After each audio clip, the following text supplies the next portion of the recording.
Hello, hello, hello! Welcome to this wonderful night. Now I can see people smiling. You're hearing my voice. Welcome to this lovely TGIF. As you can see, I'm not Maya, a different person. So Maya is enjoying her sweet, sweet, sweet life far back on her country. So Maya, from here, we send you a big hug and enjoy your family and your time.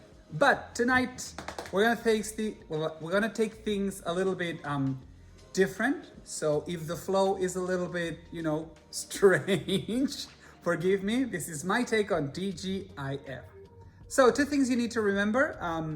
Sometimes I might ask you to, raise your hands or give me a thumbs up. It's just to spark like a little bit of discussion and questions. And another times I will ask you to type some things on the chat for specific questions. Besides that, if you have any question you want to ask the surprise guest, he's waiting over there. I'm not introducing him yet. But if you have any questions about our lovely guest or about the information we're talking about, don't be shy, put them on the chat and we'll be happy to address them, okay? So, are you guys ready? Are you ready for this lovely night? Yeah. Our guest today is Brennen. Come inside. Give you a big round of applause. Yes. Hello. Welcome. Thank you. Actually, this is gonna be a lot of fun. Yes, so they can see us both. We're both big people, so we need to kind of stretch in here. This is gonna be fun because it's the first time we meet. So it's gonna be a double first time for everyone. So thank you for coming. Oh yeah, of course. Good to know. Thank you for having me. So we have a lot of members that might not know you. So for, just to start things up and to kind of ease your way in, can you introduce yourself? Where are you from? So I am from the United States. My home state is Pennsylvania. I was born in a city named Harrisburg, which I doubt many people know. Harrisburg. No, we don't know Harrisburg. Yeah. So despite it not being very well known, it's actually the capital of Pennsylvania. Right. So it's a very important city, but nobody knows it and it's kind of boring. So I don't recommend ever going there. Okay, so is there something interesting in the capital to see? No. Okay, people, avoid the city. Don't go there. It's really, the most interesting thing is probably the Capitol building itself. Okay. It's a very kind of nice, pretty structure, kind of like what you might see in Washington, D.C. Mm-hmm. They have a performance arts hall and a science museum and stuff like that. Mm-hmm. But if you go to Pennsylvania, I recommend going either to Philadelphia or Pittsburgh instead. I see. They're far more interesting than Harrisburg. Okay, here you have free guiding tips. You can travel safety around Pennsylvania. Okay, so I think this is something that happens often in the US. There are many states that are, the main cities are not known, the capitals are not known, and other cities take place. Yeah, that happens all the time. A lot of people think that New York City is the capital of New York, but it's actually not. Okay, do you guys know? Can you type on the chat if you know what the capital of New York State is? Please don't Google, don't cheat. I actually forget what it is myself. You forgot. He forgot, so you can miss. It's fine. I won't say what I think it is because that might give it away, but I have no idea. I mean, you can give it away. I think it's Albuquerque, but I don't think that's Right. Albuquerque. Albuquerque. I don't think that's right, though. Okay, That's just I will never expect it. Okay, so when you were, you say you were from the US, so the US is huge, right? Yes. Did you stay in your home state all your life? So when I was around 8 years old, I actually moved to Hawaii. I lived in Hawaii for 4 years, which it's not on the actual mainland of the United States, but it's still technically the United States. It is the United States. Okay. But I lived there for 4 years. You see, there are some lucky people that move to Hawaii when they're young. Lucky person. Lucky. So why did you move to Hawaii? My father got a job there. Okay. He's a teacher, and so education company hired him. A lot of people think that my family's in the military because a lot of military people live in Hawaii. Yes. But no, he just happened to of a company that wanted to bring Okay. it there. So we lived there for 4 years. Did that. So how was that? How was the change? It was pretty different. There's no snow there. In Pennsylvania, it snows every winter. Okay, so full closet, Yeah. just shorts and t-shirts every day. shorts and t-shirts. Every day. Beach every weekend. All that sort of That sounds lovely. stuff. Yeah, it's nice. Okay, so were you in the main island? We were on Oahu, which is basically the main island. Yeah. Oh, I see. We were maybe 40 minutes away from Honolulu, which, if you know, is the capital of Hawaii. It's where a lot of the resorts and stuff are. I see. But we would occasionally travel to the other island. We went to Hawaii Island, the big island. The big one. Yeah. Okay. Visited there a few times. I see. So for everyone at home, how many of you have been to Hawaii? Can you give us a thumbs up if you have been to Hawaii? Okay, Meg has been to Hawaii, Rie has been to Hawaii, okay. Yasu has been to Hawaii. Mayumi has been to Hawaii. Well, more than I expected. Don't worry, if you haven't been to Hawaii, LanCul is paying for everyone to go. Soon we're gonna have a Hawaii hangout. Don't worry. Only 2,000 yen, return ticket. All covered by LanCul. Hopefully it's not coming out of our salary. No, it's not coming out of our salary. So many people may ask, what were you doing in Hawaii or in the US? Well, I'm still pretty young, actually. I'm only 21. 21. So all I've done in the United States of any significance was go to university. Go to university. So I still go to Temple University. I go to the Japan campus now, but before I went to the campus in Philadelphia, Okay. Pennsylvania. So that's pretty much all I did in the United States. Okay, so because you went to Hawaii for a bit, but then you returned to Pennsylvania. I lived in Hawaii until I was 12 years old, and then I came back to Pennsylvania, my hometown. Okay. And I finished high school and stuff in Pennsylvania. I see. So what did you study at university? What is your major? I study Japanese and I study English literature. Wow. So- a lot of language involved. Yeah, a lot of Shakespeare. A lot of Shakespeare. Do you guys like Shakespeare? If you like, everybody's like, Shakespeare. Maybe that's too advanced for me right now, Shakespeare. Too advanced for most English speakers. Too. Yes, even us native. Akemi was saying I've only been to New York. New York is good. Yeah. There's a lot of fun stuff to do there. Oh yeah, it's a great city. For me, it's all about Broadway. Just Oh, yeah. take me to Broadway. I will be there the whole day. Musical. You're like my grandmother. June, I've been to Hawaii except for Molokai Island. I don't know. Well, I think that might be one of the smaller ones. There are some that are really kind of remember, he was there a long time ago. It's not a requirement to know all the islands. I don't even know the islands in Spain, so don't worry. There are islands in Spain. Yeah, we have I think only, Catalonia. Catalonia is part of the mainland, and then we have islands in the Mediterranean, Okay. and then the Canary Islands in the front of Africa. Oh, okay. It's because we like to conquer the world. America does too. So. Okay, so Japanese literature and English literature and Yeah. Japanese. So how many languages do you currently speak? Just two, English and then Japanese. But my Japanese is a little not so great. We are not gonna test him. We are not here to test Japanese. This is English. Actually. English, it's English only.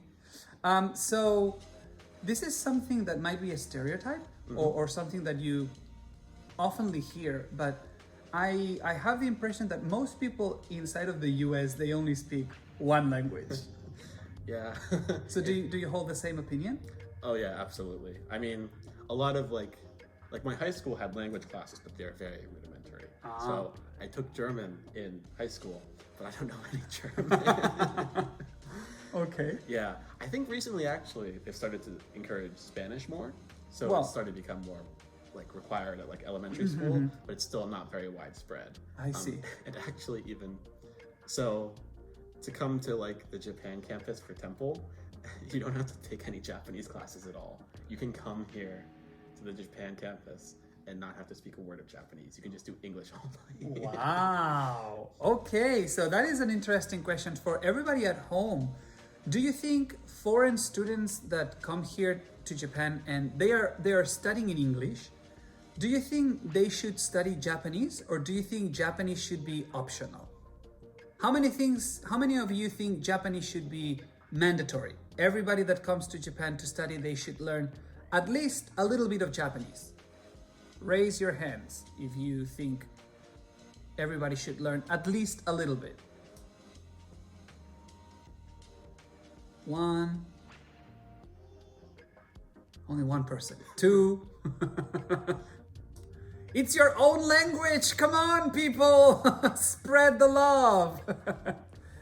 Okay. Well, what do you think? Do you think everybody that comes here should at least learn, the basic? I think they should at least try. I mean, I feel like it's really important that if you're going to especially live here for a long time, like a student would, it's important to try to understand the culture and the language, at least a little bit. Yeah. Maybe if you're like a tourist, it's not as required, but I think if you're going to be here for a long period of time, it's definitely important. I see. I think that goes for any country though. Which leads us to the next question. Everybody says Jenny was saying I think it should be a must. Okay, good for you, Jenny. I'm supporting you. We are supporting you. So my follow-up question will be why it doesn't have to be English or Japanese, but why do you think learning a second language is important for people? I don't think there's any better way to better understand a certain culture than learning their language. I think just inherently, not only are you participating in it by being able to communicate with people who speak that language, but you're going to be opened up to so many different movies or TV shows or books or stories that are only available in that language. And so you just get so much more culture and you can learn more about the history to that. And I think it's the best way to truly understand and learn about a certain culture. Kind of language is kind of the gateway to that information that it's waiting for you to to access. Yeah. I mean, I think that if you want to learn about American culture, the first place you should probably start is learning American English. It tells you a lot about it, because I mean, American English is different from British English. So if you learn more about American English, you might understand more about American culture. Especially when it comes to slang or idioms that there are different states. Why do they use these kind of idioms there? Oh, because that state has a history with. Yeah, exactly. That's good. So, for everyone at home, if you could choose another language that it's not English, which one do you want to learn? Type it on the chat. We'll see. And as well for you, if it was not Japanese, what language do you want to learn? Probably Russian. Russian. Yeah, which I can explain later when we get to some future questions. Actually, there's a reason for that. Okay, there's a reason for Russian. Maybe we will have more time to explore that. But everybody at home, anyone wanting to share what language they want to learn besides English? Come on, people! It's a very fast type. You just have to. Oh, here we go. Of course, Spanish, German, French. German is really hard. Yes, yes, German. I tried to do a self-introduction in German, and it was the most challenging thing in the world. Yeah, it's just there's this sprechen or something so hard. Those sound. And the yeah, I can't do it. It's a natural for most people. Oh, we have a lot of Spanish, Korean, Squid Game. So that's a good one. Everybody's interested in Squid Game. Oh, yeah. So she also says Spanish. Thank you, my friend. I love you. You support my country. Your free drinks forever in my country. Yeah. She wants to learn Spanish to go to Mexico. No, she's a huge fan of Spanish culture. Okay. Because she's been in Spain more times than I have. Oh, wow. Incredible. Okay, which leads us to our next question about, Squid Game and what kind of hobbies do you have? So, obviously, since I study literature, I enjoy reading, and then I also really enjoy cinema. Ooh. I'm more of an indoor person. You're more of an indoor person? Yeah. I see. So I suppose you've been in touch with a lot of Japanese and English literature and movies. So we're gonna take a little bit of a bathe into that universe. Sure. So my first question for you will be, what kind of movies or what kind of genre in both movies and books do you enjoy the most? I like a lot of different genres. I think if I had to pick one, it would maybe be horror. Horror. But that doesn't mean I'm like watching horror movies every night or something like that. I don't know. As long as it has an interesting story, I'm okay with that. But in recent years, I've been interested in foreign films a lot. And so because of that, I've been interested in Russian films. So that's why I'm kind of interested in Russian and also Russian literature as well. Does Russian literature have a lot of horror? Oh, well, not like typical horror, I guess. It's a lot of like, I guess, existential horror. Okay. Yeah, but not really like typical horror. Okay, because when I think about horror, I think, about monsters and people like killing each other. Yeah, it's not like that. I mean, there's probably some, but most of what I've consumed is not like that. Okay, and so for both horror for like literature and horror for yeah, horror more for movies, I think. Literature, I'm a bit more open. I don't know. This might be difficult to understand, but it's like I prefer like there's a literary period of like the late 1800s to the early 21st century called like the modernist period, and that's where a lot of the literature I'm interested in comes from. Okay, so for all of you who want to know more, remember what did you say again? Like modernist period. We're not gonna go deep into that because it's out of my comfort zone. Yeah, it's probably. I don't want to be embarrassed. It's okay. So, for all of you at home, do you guys enjoy reading and movies? Give me a thumbs up if you do. If you guys like movies and reading, okay. We know Meg likes movies because she goes every week. She has like a golden pass for movies. So, which one would you prefer? If you have like one choice, you have to give up movies or you have to give up literature, which one will you take?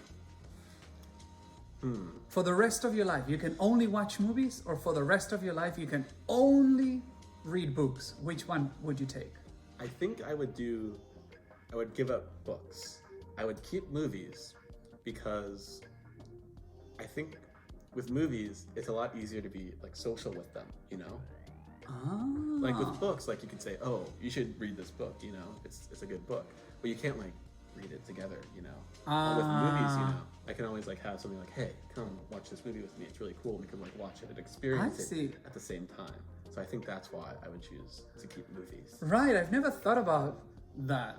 And it's actually true, yeah. Like books might be more like a solo player. Like I guess you could like sit next to each other and like take turns reading it, but it's not really the same experience. Yes, you can talk about it later, but there's no way to engage directly. With, like, movies, you could talk about what's happening on the screen. Maybe it's like a little rude if you're like in a movie theater or something. But if you're like at home and you're like just put on like a random movie, you can just like talk about what's happening and like make jokes and stuff. Right, and it's a much more social. It's a way to like socialize. You don't even have to like pay attention too much to the movie. Yeah, exactly. Okay, just remember, guys. Remember, movies and socializing is good. It's good.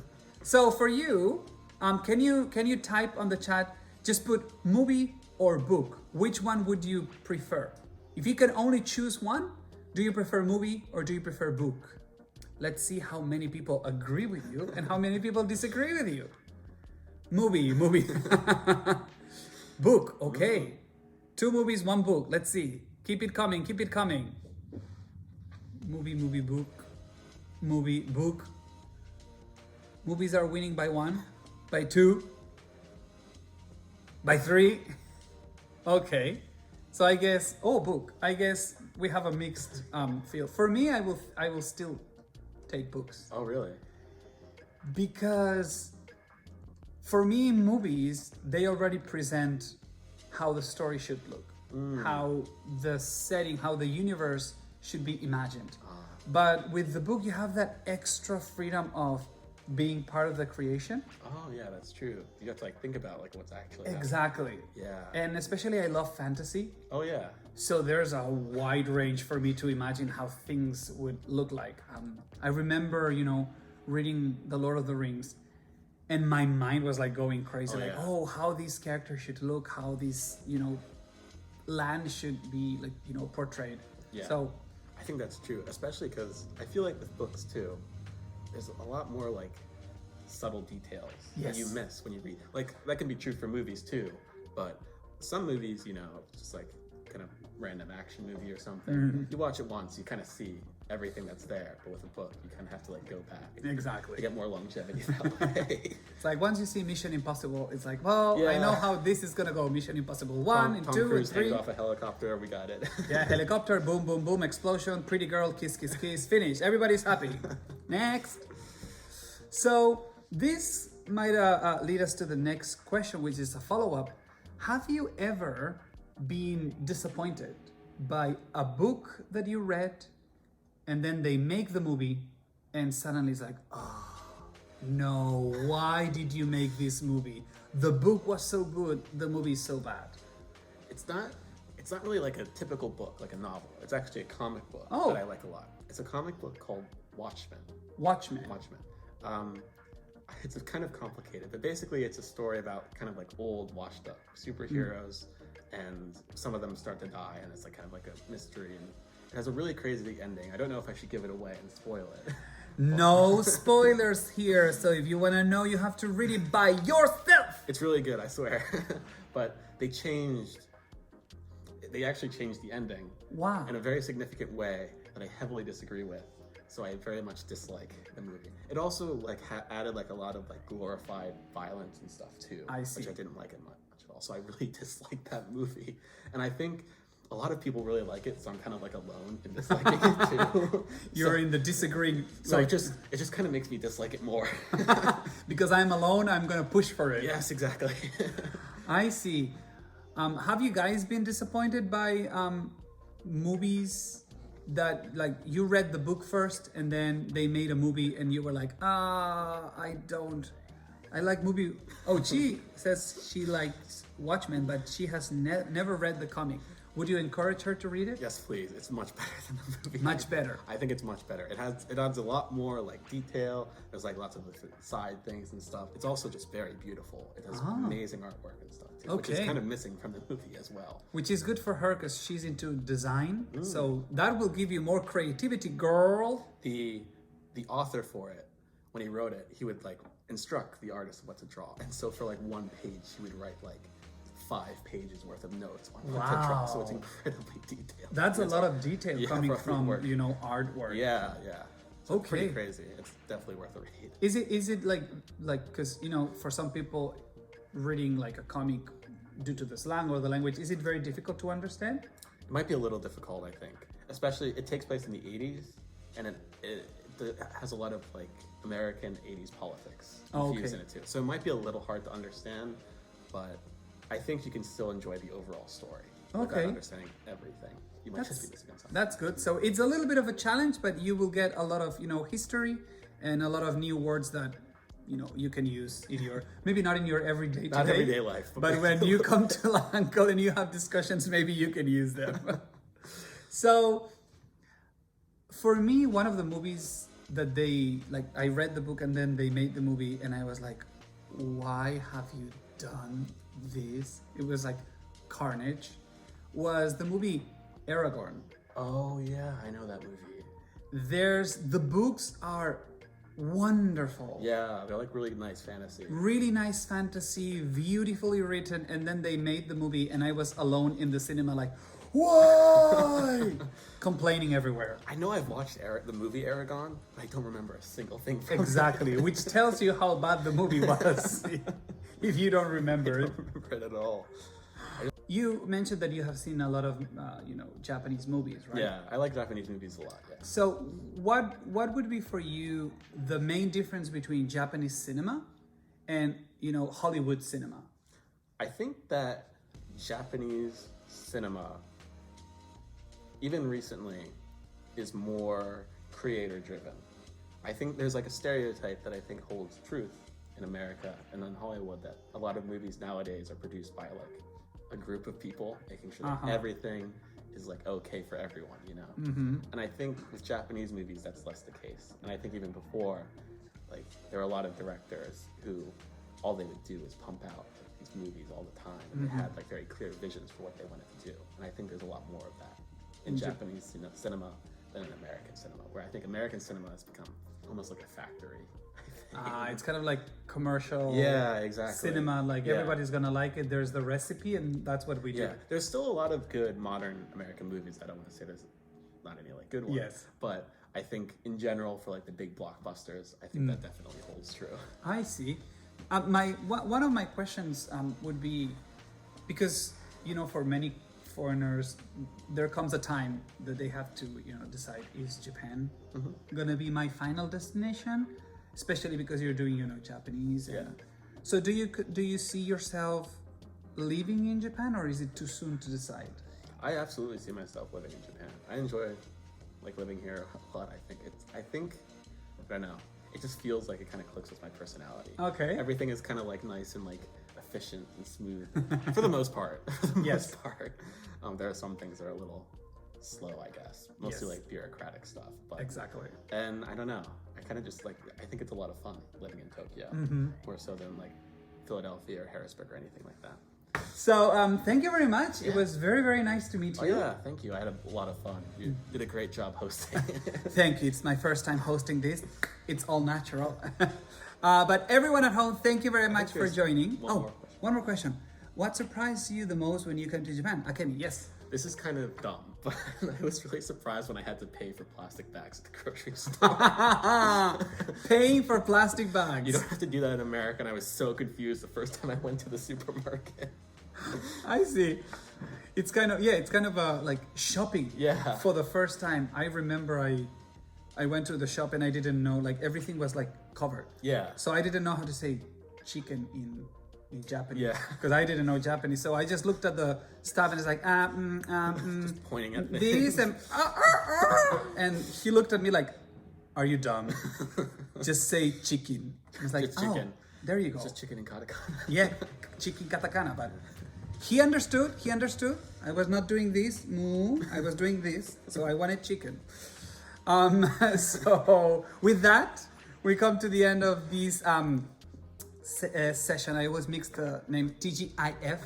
So thank you very much for joining us. And if you enjoyed Brennen, please make sure you check, his schedule, because he's pretty much everywhere. Everywhere, yeah. I live in Futaka Tamagawa, so I might be closer to there sometimes, but I kind of just go wherever I'm needed. Okay, so he's gonna be in every branch you can imagine. So please go have a conversation, enjoy, know more about directors from Russia and from Japan. That's gonna be a good topic for him to talk about. And for all of you, remember, we're always here on Friday at 9 p.m. So if you enjoy this session, I'll be your co-host for a little bit more until Maya comes back. So thank you for joining. Thank you. And for everyone at home, have a lovely weekend. See you soon. Bye-bye.